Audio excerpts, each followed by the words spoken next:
I'm Mikhail Smigelski. I'm a lecturer in voice here at the Butler School of Music. Well, welcome. Thank you. Yeah, Thank so you. this opera you did was actually my first production I saw of Butler after starting to work here. Oh, that's very So, nice. and it absolutely blew me away. It was so That's cool. very So I'm nice. so excited to sit down and talk to you a little bit about this opera you did a Okay. few months back. And it's unique to an opera, right? It's kind of an early opera. Yes, and it's unique in many ways.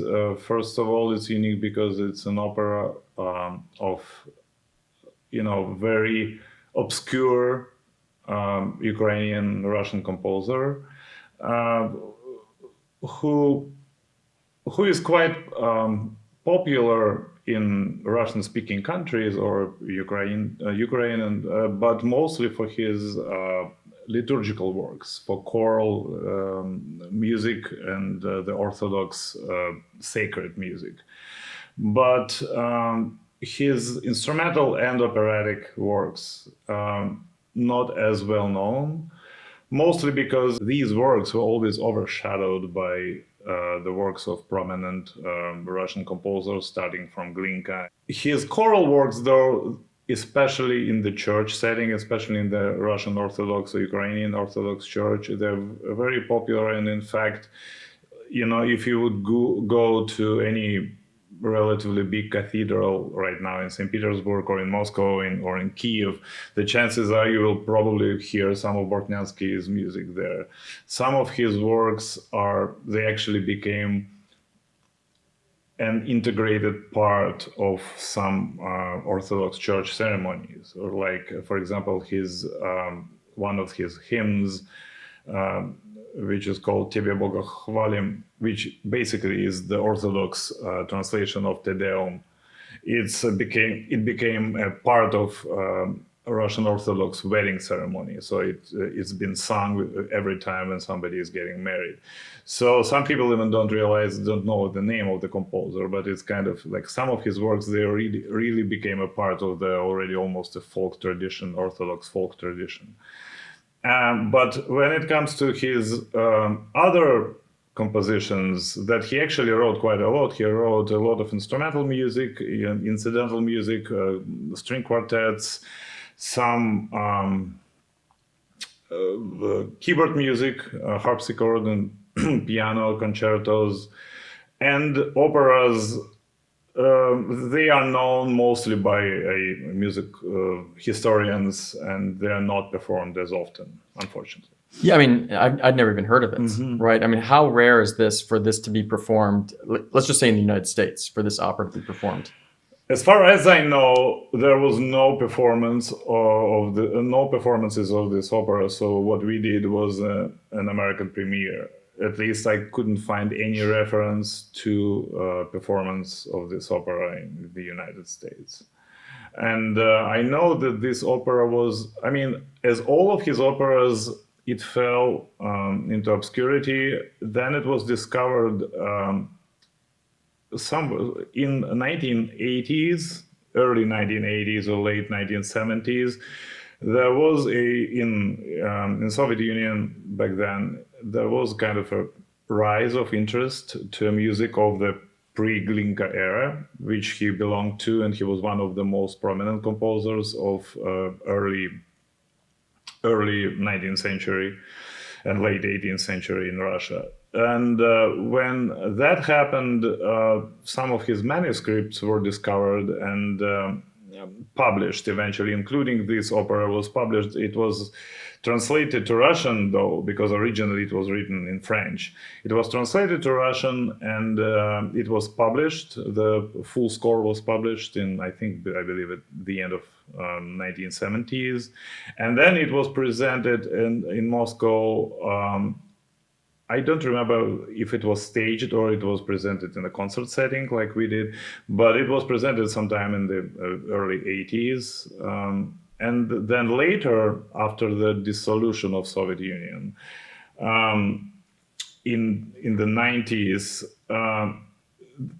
this opera was translated in Ukrainian in the Ukraine, And it was several times presented there in Ukrainian language because Bortniansky, he was Ukrainian by birth, and with the rise of Ukrainian kind of nationalism and awareness of their old culture, they started performing Ukrainian composers a lot, and it was performed in Kiev Opera, I believe, somewhere in the 90s. And this opera, out of his 7 operas, it's the most, I would say, the music is survived fully. So the manuscript was the most that could be, performed without practically any edition or anything else. So because Bortniansky, he wrote 7 operas. So he studied in Italy, and that was quite an interesting story because he, as a young Ukrainian prodigy, he was accepted to imperial chapel choir, boys choir, as a teenager. So he, there were people back in the time of Catherine the Great who were traveling around Russia, and they were listening to church choirs and listening to talented boys to bring them to the capital to join this imperial choir. Oh, wow. And it was a top institution back then. So that was the way how he was chosen. He was born in a very small city in Ukraine, small town, and he was singing in a church, as an Orthodox church, as a boy. And somebody heard him traveling and brought him to St. Petersburg, to the capital, and he was accepted in that imperial chapel. It was a school. It was kind of like a boarding school, music boarding school, and the choir academy. And the director of that academy at that time was quite famous Italian composer Baldassare Galuppi. He was one of the leading composers of the Gallant era, and he, for 2 or 3 years, he served as a Kapellmeister at the Russian court back then. And among all those students that he taught in that Imperial Academy, he singled out Bortniansky as the most talented. And when Galuppi decided that he wants to go back to Italy, he invited Bortniansky to go with him, to study with him. And that's how Bortniansky got to Italy as a young composer. So, and he lived in Italy for. He wasn't a composer then. Well, right? yeah, he was. I would say he would probably started already composing because he was studying, and he accompanied Galuppi to Italy. And in Italy, he spent 10 years studying composition with Galuppi and attending performances and studying other musical disciplines. And during his time in Italy, he wrote 3 operas, which were actually premiered there, and they had quite a significant success. And so after that, he decided to return back to Russia. And when he got back to Russia, he was appointed as a music director of to the court of the Russian crown prince, Prince Pavel, who later became the emperor, Pavel I.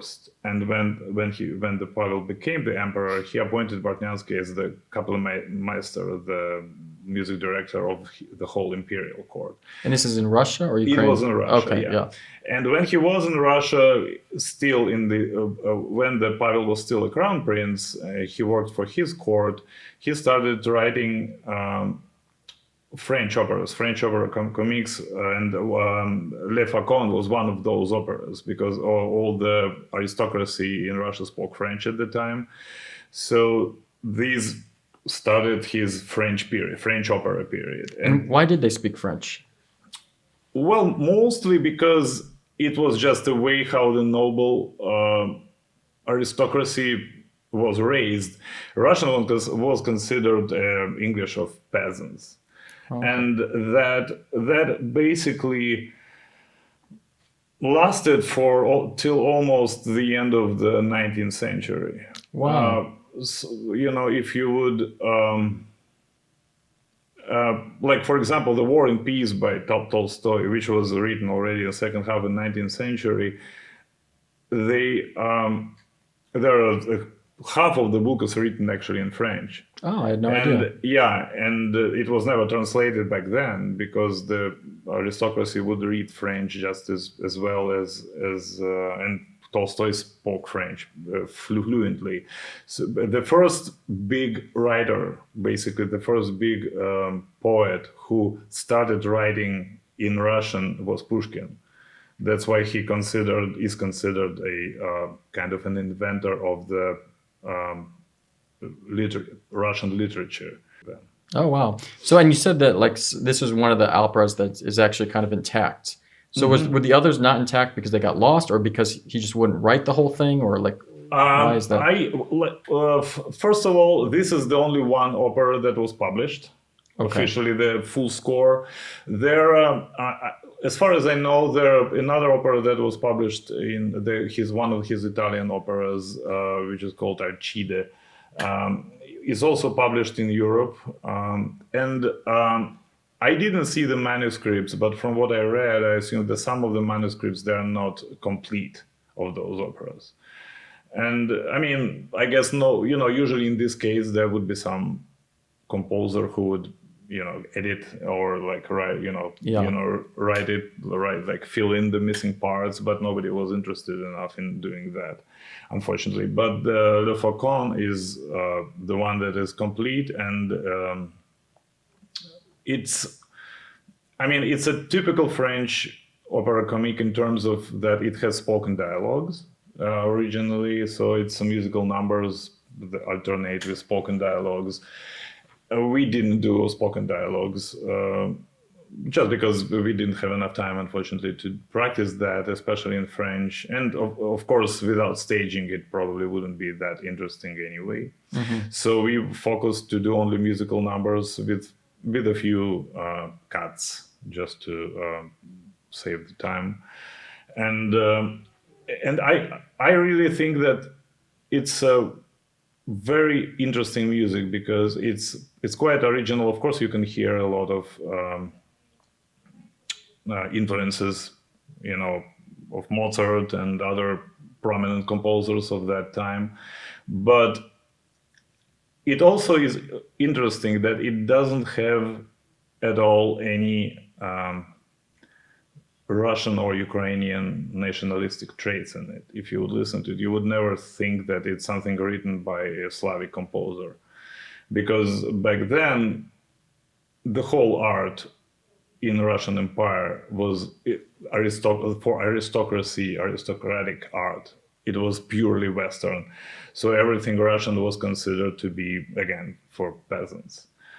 And later, with Glinka, when the whole nationalism started in Russian music, when this idea of actually rejecting the influence of the West and trying to build something new on the, on the grounds of Russian national tradition started, that was one of the reasons why Bortniansky is everything else but Bortniansky, but his church music was kind of forgotten because it represented everything that Glinka and his followers hated.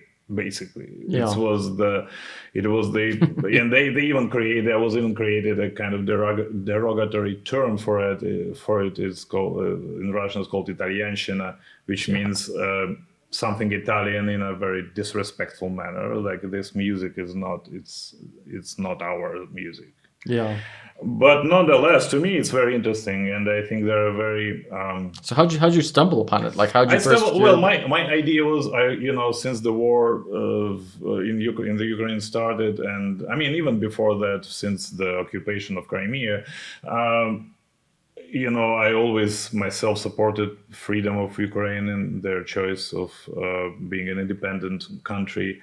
I kind of felt compelled to promote more Ukrainian music, the music of composers who were born in Ukraine. And we did several concerts here, just music of Ukrainian composers. And I was participating in such an events, and I thought, what about Ukrainian opera? So there are several Ukrainian composers that wrote operas, and the problem with it, I was thinking how I can introduce this music to our students, and of course, for our students, I'm quite busy. Yes. Yeah, so learning something in Ukrainian language for them would be very challenging for the short period of time. So that's how I came. I know when they did the Queen of Spades. Yeah, it was like a year of practicing. Course. And those were our most of Queen of Spades soloists were our graduate students that are already much more advanced in diction and learning. But even for them, it was challenging, which totally understandable. But my goal was to work with undergrad students to give them something to also, to give them a way to perform and learn something new. So that's how I started thinking about, okay, what is either like maybe there is a Ukrainian composer who wrote music not in Ukrainian, and then I remember that there is a opera that's written actually originally in French, and our undergrad students they all of them get the French diction classes, and also our a professor of French diction, Eden Davis, she was very helpful, and I can thank her enough for helping our students with diction and with translation of this opera. And that's how it came to my mind. So we can learn something in French, which is not as hard, and also in the same time present Ukrainian music. Yeah, so let's listen to one of the pieces. Let's why don't you pick one and talk a little bit about what we're about to hear, and we'll listen to a little bit. Well, the protagonist in the opera, his name is Frederick. He is a noble man who spent almost all his fortune to court a lady named Elvira. But this lady, she rejects all his advances because she is a widow, and she has a small child, and she's so occupied with taking care of her child. Also, she's a little she's anxious about her child getting sick. She's kind of obsessed with him being healthy. So she's, no matter what Frederick does, she basically rejects him. No matter how expensive gifts he sends her way, she rejects him. And in this area, his very first solo number in the opera, he sings basically about that it's impossible. I don't know how else should I show my love to her that she would notice me.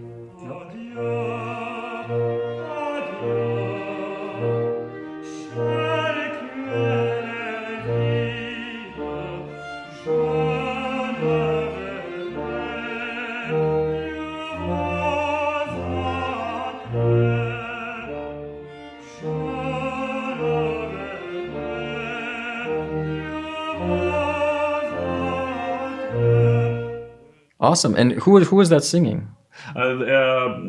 Frederick is David Reutberg. He is now he will be a senior in his senior year, talented young tenor, and I think he did very well in this role. Another thing I wanted to say about this opera, which is I think kind of important, that is very accessible for young singers, because the range of the parts, of the vocal parts, is very comfortable. There are no extremely high notes for anyone. So that's what also was part of my thinking when I chose this opera to work with undergrad students, because it fits perfectly. It's not over hard for them. Yeah, because usually in the operas here, it's a lot of graduate students in the main parts, right? Yeah, because they're basically written for professional singers already. But this opera, part of it, the reason might be because he wrote it for the court theater, and in the court theater, most of the singers were amateurs back then. Okay. Yeah, and I mean, it's still, there is a lot to work on. It's still interesting music, but it's always hard to find repertoire that is suitable for young singers, and I think every part in this opera is very accessible. That's what it also makes it so interesting to me, and I think it's worth discovering. It's worth promoting more among the voice teachers and young artist programs, just because it's really comfortable to sing for young singers. Yeah, I mean, I was there. I didn't see the actual performance, but I saw the dress rehearsal. And just from listening first, very accessible music. Yes. It was very pleasing to the ear, So let's listen to something else. What do you want to pick one? Yeah, and the next will be the Air de Elvire. So this is the Frédéric's love, and she is singing her aria that she's basically describing her life. It's so hard she's anxious to fall in love again because she's afraid that she won't be able to spend time with her son, and very lyrical song. The music resembles a lot actually of aria Porgi Amor from Mozart's Le Nozze di Figaro.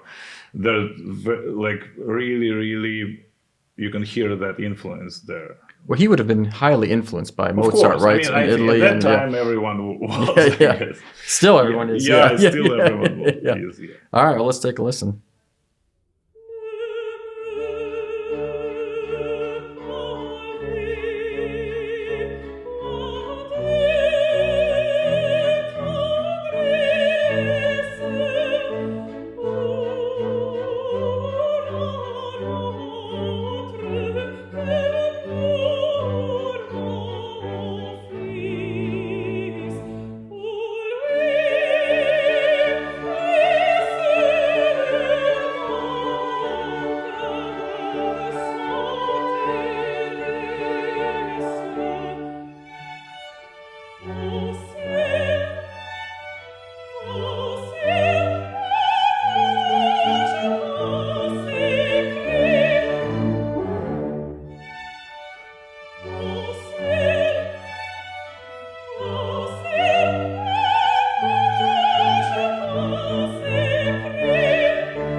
Beautiful. And who was singing that?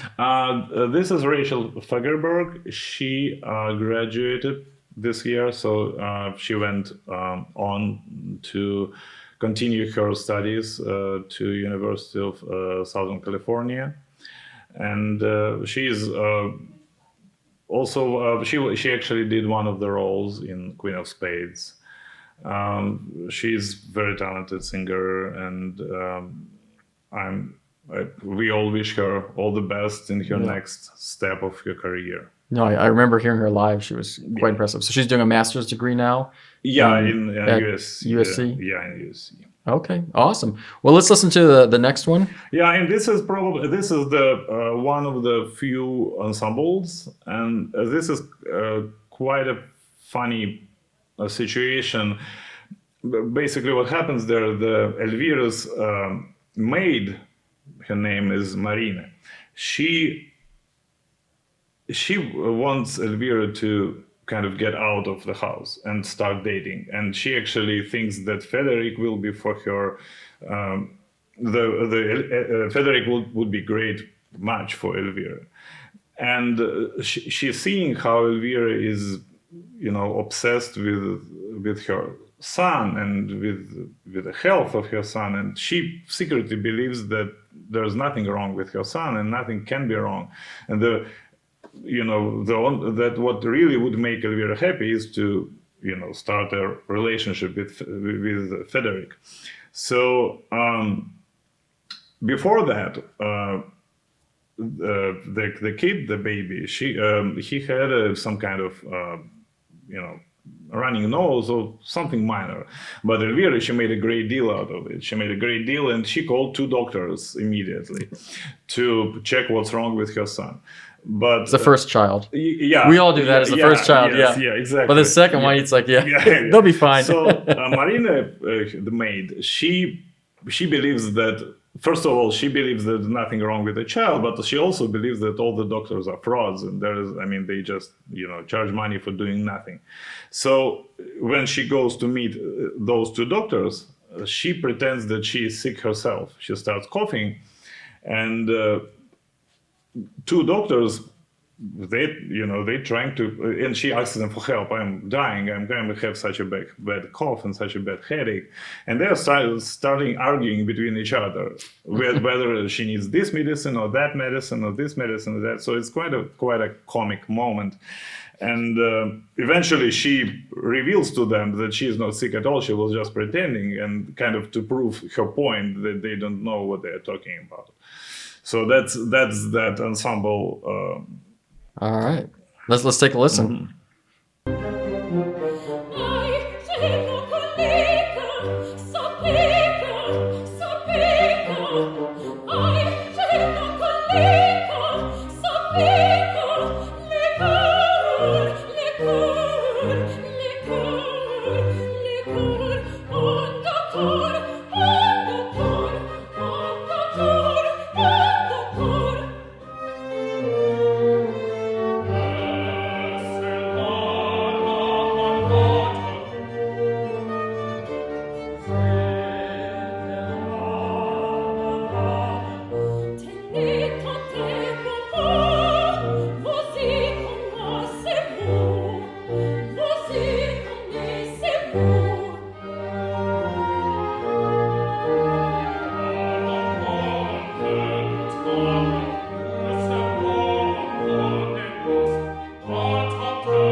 Awesome. And then let's talk a little bit about so beautiful. The singers are great, but also the orchestra. Yes, we have the instrumentalists that we had. They are also our undergrad students, and the conductor was also a student. He is our now alumni, wonderful conducting master students. He finished his master's. His name is Zongheng Zhang, and I really I'm really thankful that he agreed to do this, and with very limited amount of rehearsals that we had, and he did a wonderful job himself putting together this production. Well, the opera is written for the quite a big orchestra. Okay, I was going to ask that. How would this have been so back then? it's it's written for kind of standard early classical Baroque, late Baroque orchestra. So like 40 member? Yeah, I mean it could be like 20, 25, I would say. And how many did this one have? We had nine. Nine. Okay. Instrumentalists. And well, that's a lot of sound for 9 people. Yeah, I had to make so basically I had to rearrange the full score to cut some instruments to basically make a new instrumentation for a small chamber ensemble. And he also helped me a lot, while working on that. Our conductor. And so did you cut? Were there like 3 violins? You cut it to 1, or were it's there not actual just parts that. I you cut? had to cut some instruments also because it would call for more winds. So I had to kind of move some parts around just to make it accessible for a small chamber ensemble. And yeah, of course, if we would have a bigger string section, it would sound better, but we had to work with what we have. Yeah. Maybe not. I mean, the balance was really nice in the hall. Yes, but I would, it's just you can hear when there is a solo instrument versus when there is a instrument group. Yeah. So that's why there was some parts that might need a lot of more string sound, just like a sound of multiple strings or multiple violins playing together versus then as everyone is as a soloist. You know what I mean? But I have my dream is maybe to find some kind of grant sometimes and just produce a recording of this opera, because there is no professional recording. At least I couldn't find. Wow. There is no professional recording on any label I could find with orchestra and soloist. There is there are several recordings of the overture as a separate orchestral number, but not of the whole opera. That would be amazing. Yeah, that would be. Yeah, that's what I'm thinking. My probably next project, I would love to do something like it, because I do believe this opera needs to be recorded and needs to be heard more. Yeah, and hopefully perform more. Yeah, and I'm really thankful to our students that at the end of semester, after Queen of Spades, after some of them had jury, some of them had their senior recitals. After all of that, they still found strength and motivation to do that. So how did you audition people, or how did you pick the different singers? I asked I didn't really had time. Some of the students were my students, so I just knew them, and I asked our wonderful faculty members who they would recommend for specific part. And like I said, because the parts are not very hard. I mean, there are some. They sound hard from the audience. It sounds hard. Well, I was shocked at the undergrads. They sound elaborate, but like I said, they're perfectly fit for undergrad, like for average undergrad singer. Of course, every singer is different. Some of our singers, they develop faster. Some of them develop slower, and it's totally normal. But for the average undergraduate singer, this opera is really, really good, really comfortable. Well, outside of course, French language always presents some challenges, but vocally, it's all very. It's not something that I wouldn't assign to undergrad student myself, as a teacher. And you said there's not a lot of repertoire for undergrad opera. Is that right? Yeah, well, I mean, it's always a stretch, basically what happens is we do want our undergrad students to sing operas from the world popular, like the canon of popular. And and of course, they like if it's a small role, that's totally fine. But the truth is that most of the operas they're written for professional singers, and there is nothing wrong in kind of challenging the student at some point to maybe take on something that not would be exactly, might be a little too early, and that's what people do, and I think it's totally fine. But of course, for that, you would need longer rehearsal time. You would need to learn that part for much longer. But we didn't have much time, and I think the students they learned those parts pretty quickly, and that's basically proves that it was not really hard for them. Yeah, well, this might become popular among universities, because there's a lot of universities don't have a grad program. Yes, but they still do opera. Yes, exactly. Well, there are several. Right now there are a lot of composers, who are writing operas, new operas, which is wonderful, and they, target specifically trying to make it work for young singers, which is great. Yeah, and how different was this approaching this as opposed to like a new opera? Because both you might not have a recording of, right? You didn't have a recording of this. How similar and how different is it? Well, if you approach a new opera, you most likely, first of all, you work with the composer if you're lucky enough, right? And that becomes a collaboration. Yeah, he wasn't available. Right? Yeah. But the truth about this opera is that the music is so traditional in a way that it kind of everything is on the surface. You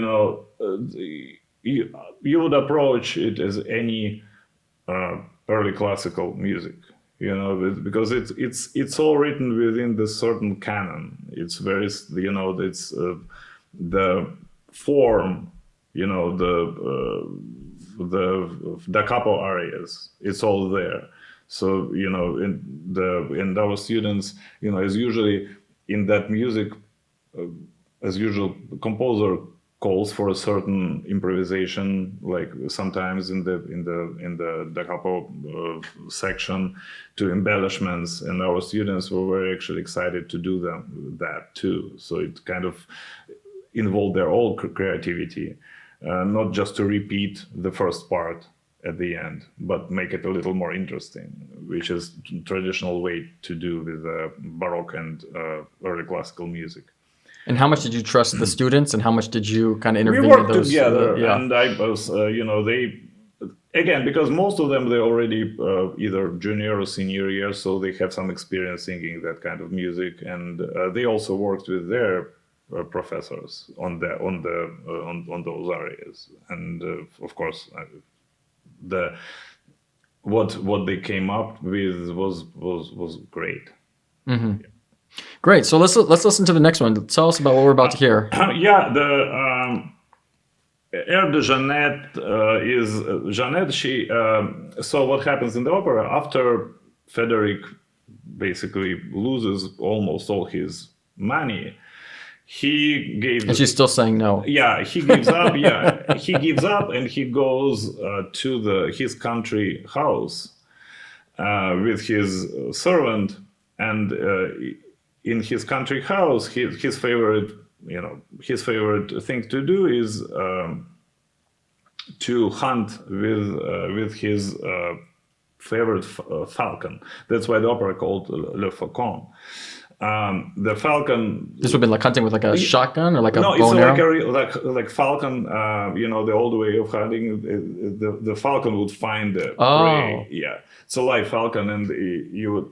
Yeah, usually they would tie it like with a small thread and hold it so you wouldn't run away, and then send it in the air. Oh wow! Yeah, and that falcon, he would spot the prey, right, and then he would attack the prey, basically. And you'd follow the thread. Yeah. Oh, okay. Yeah. So this hunting falcon, he was like very, very rare and kind of popular among all the noble people there, because everyone knew about that falcon.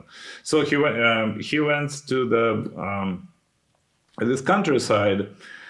Meanwhile, the kid, the Elvira's kid, he's still doesn't feel well, and the only thing he wants, the kid, so they are trying to to stop him from crying or make him feel better, but the kid doesn't want anything except he wants to play with the falcon that Frederick once, when he visited Elvira, he showed the kid that falcon. He wants to play with that falcon. So Elvira, and with her maid Marina and with the kid, they decided to go to countryside, to the Frederick house, to visit him. And he doesn't know about it. So when they visit, so he had to throw in a kind of a party or a dinner. And during that dinner, Jeannette, who is one of his servants inside that country house, she's singing a song. Basically, it's a love song, kind of folk-ish love song, very pretty, short song. Great. Well, let's take a listen.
So beautiful. And who was singing that? This is Cameron Weger. She is also now our graduate. She's a mezzo-soprano, wonderful singer, and all the embellishments that she was actually she came up with a lot of embellishments, and they all sound wonderful. I think she did really great job in this area. And she looks beautiful. She doesn't look like a servant. Yeah, that's true. How did you decide to not stage? So there's staged opera, there's unstage, and then this is called this is something else. Concert performance. We call it concert performance. Yeah. It's just we didn't have time, unfortunately. Okay. Again, because our calendar is so packed that staging rehearsals require a lot of time, and but someday maybe we will revisit it with the staging. Yeah. So, and then in the end of the opera, what happens is that so Frederick serves the dinner, and I mean not himself, his servants serve the dinner, and then Elvira says that the reason of her visiting was that her kid wanted to play with a falcon, and then Frederick replies that that's unfortunate because when they came, he didn't have any food, and he felt obligated to serve the dinner, so he had to slaughter this falcon and serve it as a dinner. So it's kind of a dark humor. Yeah. So basically, that's why the opera is called Le Faucon. And the end is is in all this operas, so everyone is singing like so she is very touched by the sacrifice that he made for her. Okay. Elvira, and she finally declares her love for him, and everyone is happy in the end. Great. Well, let's listen to one more. So let's listen to one more clip. Air de Marine is it's her maid's aria that basically she's professing she's professing that no matter what happens, that taking care of a kid is good, and you always need to be attentive, but you also need to take care of your own life. That you need to follow your calling. You need love in your life too. Yeah. And this was a servant. It's the servant's aria. Right. And this is Lizzie Marlowe, also our recent graduate soprano. Okay.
beautiful, beautiful. So, so awesome. So the next step would be you'd like to do it again, maybe someday. Well, for now I'm looking at the possibilities to record it, and we will see, or maybe do some other projects. I'm kind of. I also want to. Probably, I'm thinking of publishing the transcription that I made for chamber orchestra. Probably some other institutions can, or opera companies could pick it up and do it because it's really yeah. Right now, like, where did you do. get the music?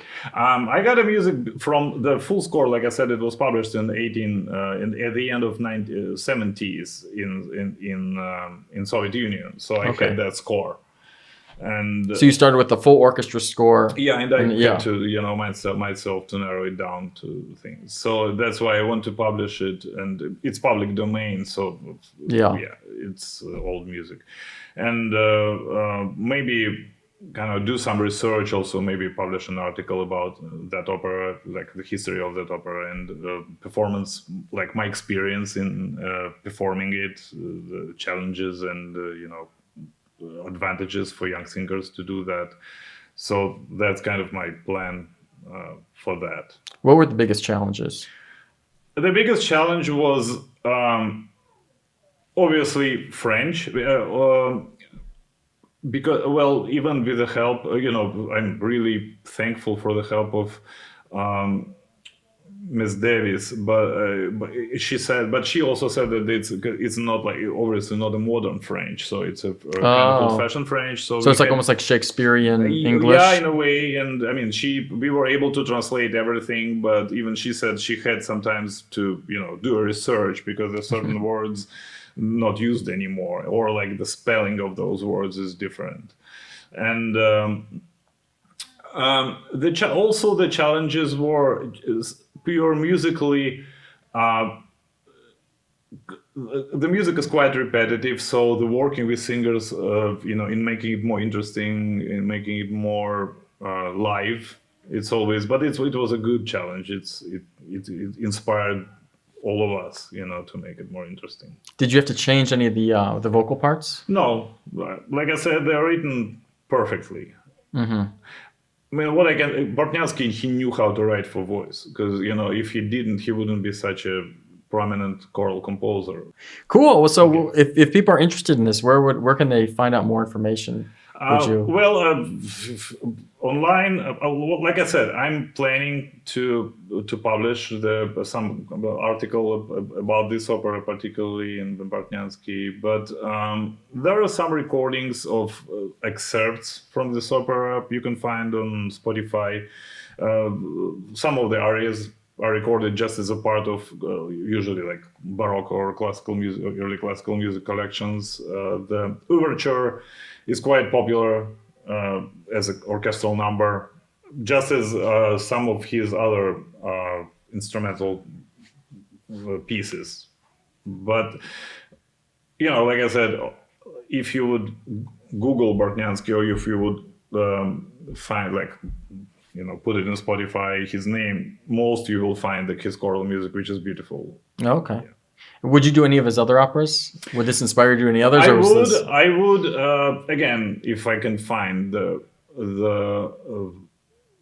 music, if I can find the score, because are there like pages missing, or like what's? I couldn't find. I mean, I know there is I guess I would have to go to Russia to find the manuscript. Yeah. Because it's not published. The only other opera that is published is one of his Italian operas, and but it is much more virtuosic in nature. I think the reason was because, again, does that mean harder? Yeah. Okay. It requires. I think it's the Alcide. It requires the protagonist is a countertenor, and it requires a good countertenor, and also it's more Baroque in nature, so it has a lot of coloraturas and fast, passages. The reason for that would be probably that because he wrote it while in Italy, and that music he wrote for professional Italian singers, who, of course, at the time were much more professionally prominent than singers in the Russian Empire. And the French operas, he was written for court, so he had to make them more accessible for even amateur singers. Okay. And would this have been performed in like a hall, like a traditional hall, or like how would it have been performed? Back then? Yeah, back then. It was full theater. Full theater, yeah, okay. Because that was the main entertainment in Russian Empire in 18th century, and the rumors had it that even the Catherine the Great herself, she wrote operas. She wrote operas. Seriously? Yeah, and she wrote operas for her court to perform. And emperor, like she actually wrote. Yeah, music and texts and Like, wait, this is a rumor or this is true? No, I mean that's a part of the history. I don't know if any of that is, but I don't know if there's music left. That would be interesting, wouldn't it? Yeah, that was every aristocrat at that time, learning at least to play one instrument was a part of education for any European aristocrat. Like for example, the Emperor Pavel, at whose court Bortniansky was working and wrote Le Falcon, he actually played French horn in the premiere of the opera. Oh, so wow. the Crown Prince himself was an orchestra. That'll fill the hall. Yeah. That was the main entertainment. They would do drama plays, operas, or every weekend, just as balls and other entertainment events. Yeah, I'm just surprised because I mean, it's one thing to learn an instrument; it's another thing to learn an instrument and write an opera. Well, I mean, it was probably not as good as Bortniansky's, but nobody would tell it to Her Majesty that her opera is not good. It was very popular entertainment in not just in the Russian Empire, in every court of Europe. Wow. Operas back then were considered, they were probably not like what we would call operas in the same manner. I would say it was probably more like drama plays with musical plays, with spoken dialogues, Like this had a lot of spoken. Yeah, like you just didn't do it. Just interjected with musical numbers and songs. Yeah. How much? What like percentage of this would have been spoken? Well, I would say that the plot itself is mostly carried by dialogues. Okay. So if you would just translate the arias, it would make no sense. You wouldn't understand what's going on. Yeah. Because the arias, again, in tradition, there's not much text. Basically, there are 2-3 sentences that I keep repeating. Yeah.